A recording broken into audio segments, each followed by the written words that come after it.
फेब्रुवारीमध्ये आरक्षण देणार ते सुद्धा रद्द होण्यासाठीच देणार आहे। शिवाय एक आता त्या दिवशी आचारसंहिता लागण्याची पण मोठी शक्यता आहे। म्हणजे ओबीसीच्या आरक्षणाला धक्का लावणार नाही, ओबीसीला नाराज करायचं नाही आणि मग मराठ्यांना टिकणारं आरक्षण द्यायचं, हे चुकीचं आहे, ते टिकणारच नाहीये। म्हणजे अंदाज असू शकतो सरकार खेळी करते, सरकार राजकारण करते, सरकार इमानदार नाहीये मराठा समाजाच्या भावनेच्या बाबतीत आणि प्रश्नाच्या बाबतीत। हे आम्ही टिकणारं आरक्षण देणारच, कधी देणार, 50 वर्षांनी देणार का, हे कुठे छत्रपतींना त्यांनी सांगितलं?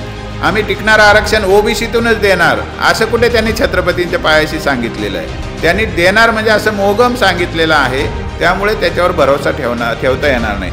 माझं फक्त जरांगे पाटलांना एकच कळकळीचं विनंती आहे, आवाहन आहे की त्यांनी आपल्याबरोबर निदान त्यांनी प्रोफेशनल वकिलांची टीम ठेवावी, त्यांची फीज द्यावी, सल्लागारांचं एक मंडळ असावं लागतं। समजा त्यांना कोणाला घ्यायचं नसेल बरोबर तर त्यांनी प्रोफेशनल वकील घ्यावेत।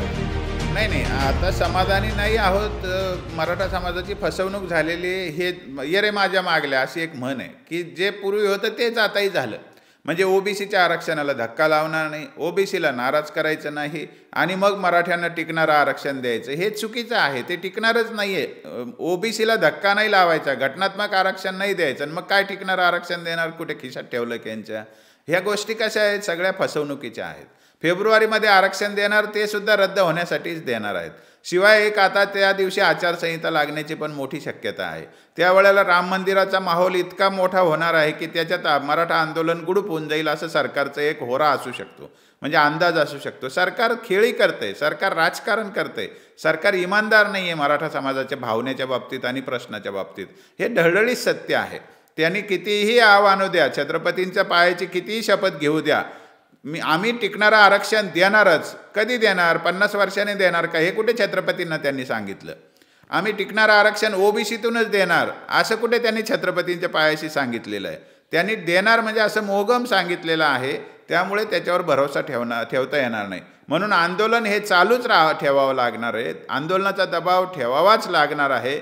माझं फक्त जरांगे पाटलांना एकच कळकळीचं विनंती आहे, आवाहन आहे की त्यांनी आपल्याबरोबर निदान त्यांनी प्रोफेशनल वकिलांची टीम ठेवावी, त्यांची फीज द्यावी, पण जे व्यावसायिक वकील आहे, जे खरा सल्ला देऊ शकतात, अशा वकिलांची टीम तरी त्यांनी बरोबर ठेवावी।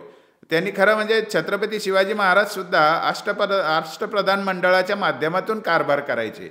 म्हणजे आपण एकटेच सगळ्या विषयाचा विचार करू शकत नसतो, परिस्थिती सर्वांगाने तपासण्यासाठी आपल्याला एक आपली या बाबतीतला ज्ञान असलेली, तज्ज्ञ असलेली टीम आजूबाजूला असावी लागते, सल्लागारांचं एक मंडळ असावं लागतं। समजा त्यांना कोणाला घ्यायचं नसेल बरोबर तर त्यांनी प्रोफेशनल वकील घ्यावेत, प्रोफेशनल तज्ज्ञ घ्यावेत की जे फीज देऊन काम करतात आणि खरा सल्ला देतात।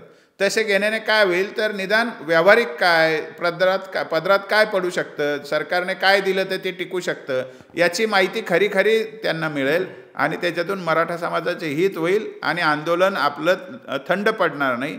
ही काळजी जर त्यांनी घेतली तर मला असं वाटतं की भविष्यातही आपण आपले प्रश्न सोडून घेऊ शकतो। आत्ता समाधान मानावं असं काही नाही आहे। मराठवाड्याचा प्रश्न 5-10% लोकांचा सुटला आहे, अजून जो मूळ प्रश्न शिल्लक आहे मराठवाड्याचा, तो मूळ प्रश्न तसाच्या तसाच आहे। त्यामुळे या प्रश्नाकडे गांभीर्याने बघण्याची गरज आहे, पहिल्यांदा या प्रश्नाकडे लक्ष देण्याची गरज आहे। म्हणून आंदोलन चालू ठेवून, अजून सरकारवर दबाव वाढवून, सरकारशी संवाद वाटाघाटी एका बाजूला, शिंदे समितीवर दबाव आणून सरकारला सांगून मराठवाड्यातल्या नोंदी जास्तीत जास्त अजून कशा शोधता येतील, हैदराबादला ज्या नोंदी आहेत त्या कशा लगेचच्या लगेच म्हणजे 8-10 दिवसात इथे आणता येतील आणि एक स्पष्ट चित्र होईल। मग उर्वरित जे काय लोक राहतील ज्यांना नोंदी नाहीत पण आरक्षणाचा प्रश्न आहे, अशांसाठी शेतीच्या पुराव्याच्या आधारे आणि त्यांच्या पारंपरिक व्यवसायाच्या आधारे जुन्या काळातल्या नोंदी तपासून कुणबी जाती दाखले देण्याची कार्यपद्धती विकसित करता येऊ शकते। हाच मला वाटतं यशाचा राजमार्ग आहे।